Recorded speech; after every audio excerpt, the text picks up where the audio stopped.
Hello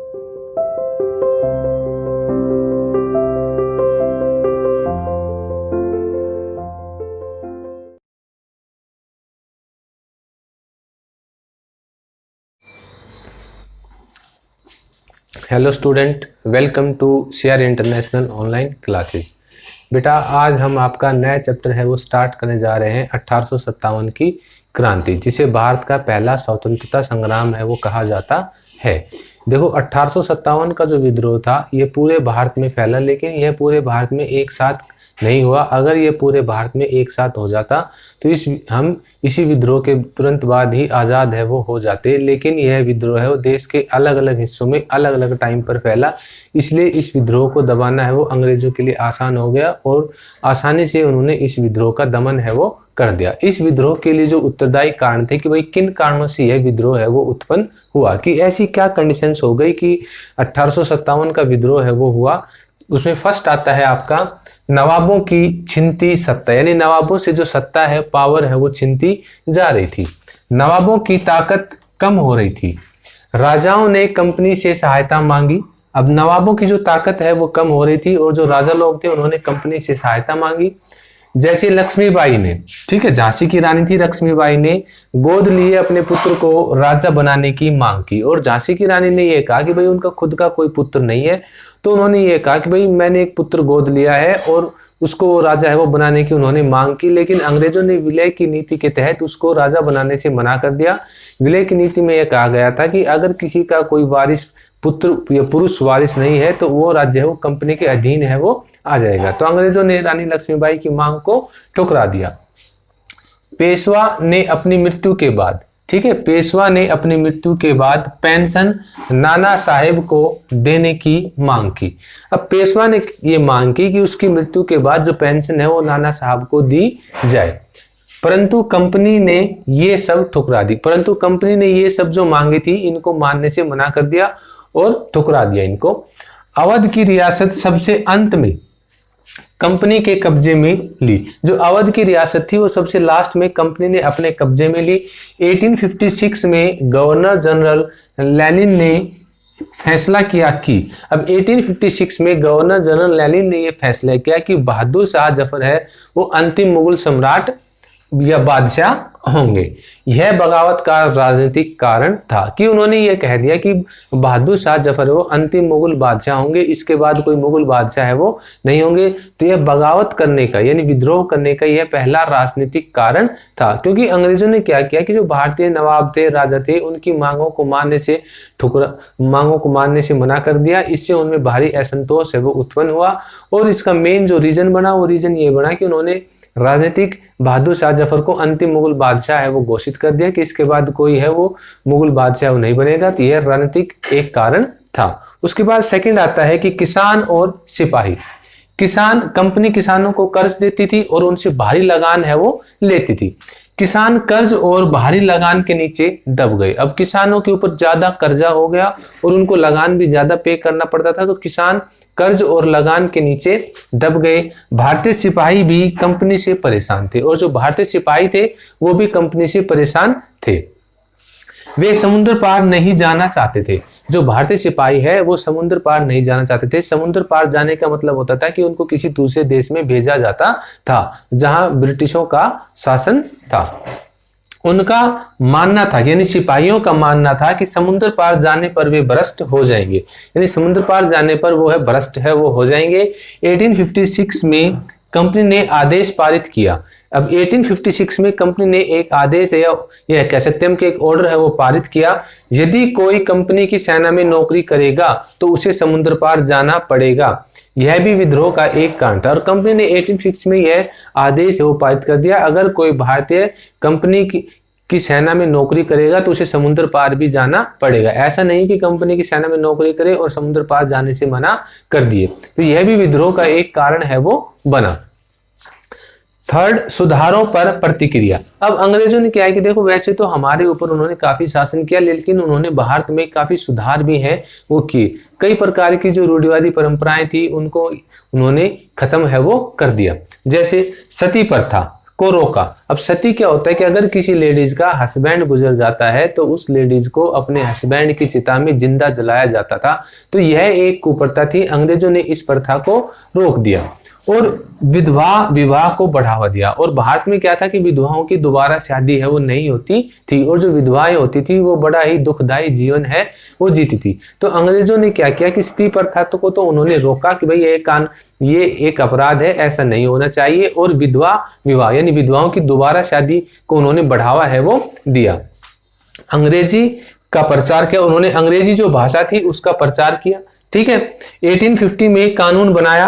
अब 1850 में उन्होंने एक कानून बनाया, इसमें प्रावधान किया गया, यानी 1850 में जो कानून बना उसमें यह प्रावधान किया गया कि यदि कोई भारतीय ईसाई धर्म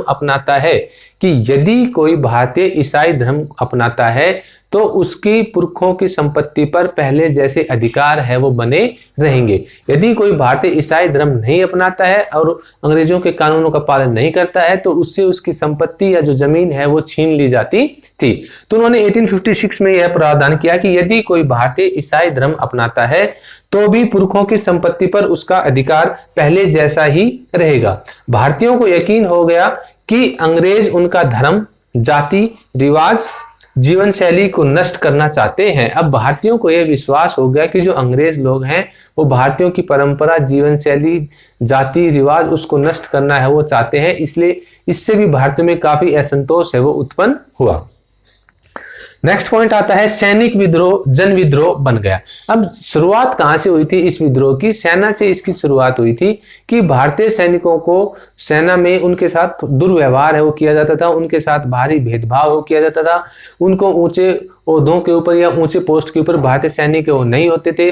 और दूसरा ये अफवाह फैल गई कि जो नए कारतूस आए हैं उनमें गाय और सुअर की चर्बी का लेप लगा हुआ है और उन कारतूसों को गन में लोड करने से पहले मुंह से काटना होता है। इससे भारतीयों को यह लगा कि उनका जो धर्म है वो भ्रष्ट हो जाएगा, इसलिए भारतीय सैनिक है वो विद्रोह के ऊपर उतारू हो गए। और मंगल पांडे नामक एक क्रांतिकारी ने इस विद्रोह की शुरुआत है वो की मेरठ छावनी से। ठीक है, भारतीयों ने तंग होकर 1857 में कंपनी की बगावत की और भारतीयों ने तंग होकर 1857 में कंपनी से बगावत की। इसकी शुरुआत मेरठ से हुई और कंपनी है वो खतरे में पड़ गई। और इसकी शुरुआत है वो मेरठ से हुई और मेरठ से इसकी शुरुआत हुई और धीरे धीरे करके यह विद्रोह है वो पूरे देश में फैल गया। इससे कंपनी के ऊपर काफी संकट है वो आ गया।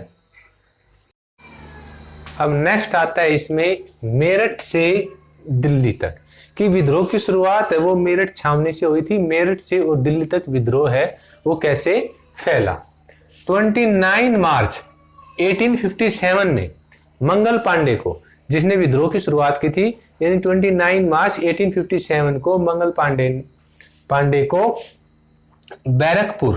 बैरकपुर छावनी में अपने अफसरों पर हमले करने के आरोप में फांसी पर लटका दिया गया कि उन्होंने अपने अफसरों के ऊपर हमला कर दिया था और इस आरोप में उनको फांसी पर है वो लटका दिया गया।